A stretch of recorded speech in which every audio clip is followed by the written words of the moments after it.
And we're back now with former Secretary of State Colin Powell. We want to talk a little politics and talk a little bit about this book that Dick Cheney himself said is going to cause heads all over Washington to explode. I guess I'd ask you, General, is your head exploding? My head isn't exploding, and I haven't noticed any other heads exploding in Washington, D.C., and the explosive part of the book is what Mr. Cheney says is explosive, but from what I've read in the newspapers and seen on television, it's essentially a rehash of events of 7 or 8 years ago.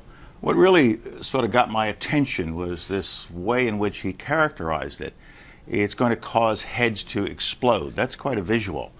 And in fact, it's the kind of headline I would expect to come out of a gossip columnist, or the kind of headline you might see one of the supermarket tabloids write. It's not the kind of headline I would have expected to come from a former Vice President of the United States of America. Mr. Cheney has had a long and distinguished career, and I hope in his book that's what he will focus on, not these cheap shots that he's taking at me and other members of the administration who served to the best of our ability for President Bush. So you just label them flatly cheap shots. Well, yeah, they are cheap shots. I mean, several of the ones he tosses at me, you know, he takes great credit for my resignation in 2004. Well, President Bush and I had always agreed that I would leave at the end of 2004. After the election, I stayed on for 3 more months because I wanted to, and because there were some conferences that I wanted to attend, and because Dr. Rice hadn't been confirmed. So there's no news there. He says that I went out of my way not to present my positions to the president, but to take them outside of the administration. That's nonsense. The president knows that I told him what I thought about every issue of the day. Mr. Cheney may forget that I'm the one who said to President Bush, if you break it, you own it. And you have got to understand that if we have to go to war in Iraq, we have to be prepared for the whole war, not just the first phase. And Mr. Cheney and many of his colleagues did not prepare for what happened after the fall of Baghdad. And I persuaded the president to take the case to the United Nations to see if it could be solved without war. And if it couldn't be solved without war, we would have people aligned with us. Mr. Cheney went out immediately after the president made that decision and undercut it by giving 2 speeches to 2 veterans groups that essentially said he didn't believe it would work. That's not the way you support a president. Then he also says that you know, I was not supportive of the president's positions. Well, who went to the United Nations? And regrettably, with a lot of false information, it was me. It wasn't Mr. Cheney. I supported the president. I support the president's decisions. I gave the president my best advice. And then he goes on to talk about the Valerie Plame affair, and this tries to lay it all off on Mr. Rich Armitage and the State Department and me. But the fact of the matter is, when Mr. Armitage realized that he was the source for Bob Novak's column that caused all the difficulty, and he called me immediately 2 days after the president launched the investigation. And what we did was we called the Justice Department. They sent over the FBI. The FBI had all the information about Mr. Armitage's participation in this immediately, and we called Al Gonzalez, the president's counsel, and told him that we had information. The FBI asked us not to share any of this with anyone else, as did Mr. Gonzalez. And so if the White House operatives had come forward as readily as Mr. Armitage had done, then we wouldn't have gone on for 2 more months with the FBI trying to find out what happened in the White House. There wouldn't have been a special counsel appointed by the Justice Department who spent 2 years trying to get to the bottom of it, and we wouldn't have had the mess that we subsequently had. And so if the White House and the operatives in the White House, on Mr. Cheney's staff and elsewhere in the White House, had been as forthcoming with the FBI as Mr. Armitage was, this problem would not have reached the dimensions that it reached. But Mr. Cheney is free to say what he wishes, but so far I haven't seen anything in it that is as explosive as he claims it is, and I don't see any heads laying on the street. Well, do you think, I mean, it was no secret that you often disagreed with the vice president, as there are always disagreements within any administration. And I think what Mr. Cheney should let us see is the nature of those disagreements.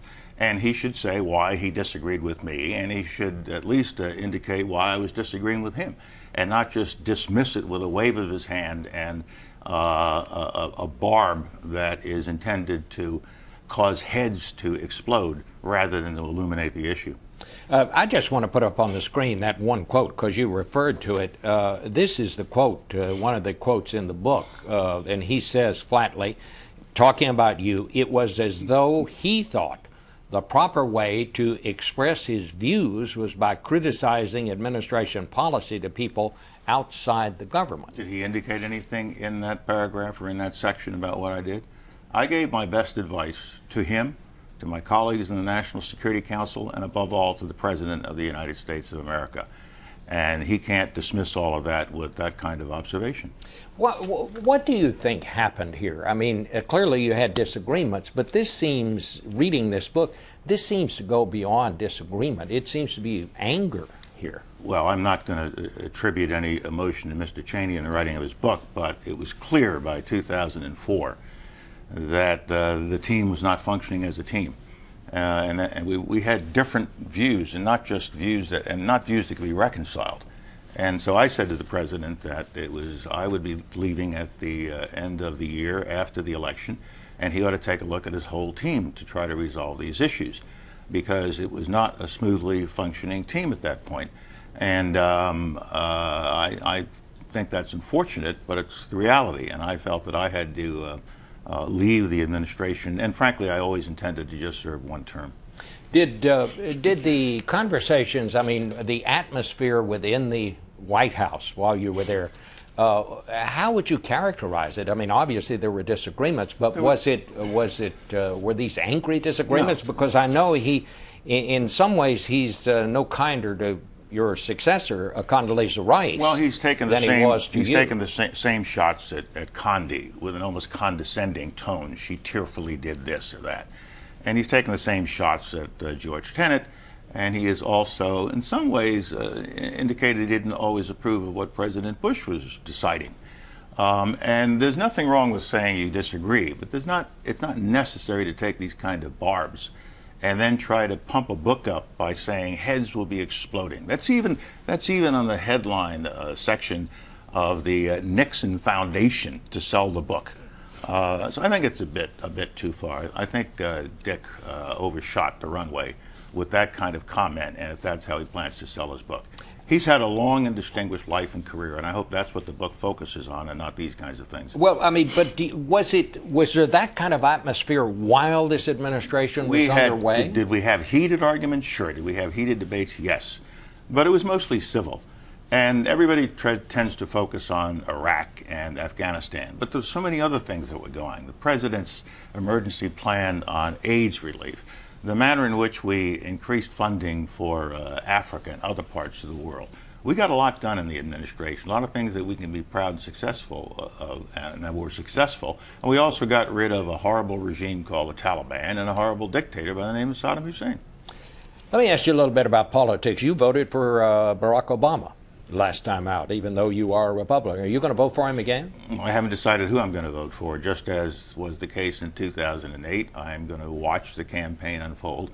In the course of my life, I have voted for Democrats, I have voted for Republicans, I have changed from one four-year cycle to another, and I've always felt that it is my responsibility as a citizen to take a look at the issues, to examine the candidates, and pick the person that I think is best qualified for the office of the president in that year, and not just solely on the basis of party affiliation. Anybody on the Republican side that has leaped up that you see as... I think there are some interesting candidates, but I don't think any one of them has really emerged into the leading position. And if you follow the press and the polls, every 3 days, it's another leader on the Republican side. So let's see if anybody else is going to join, and we've got a long way to go. All right. General Powell, it's always a pleasure to have you. Thank you Bob. so much for being with us today.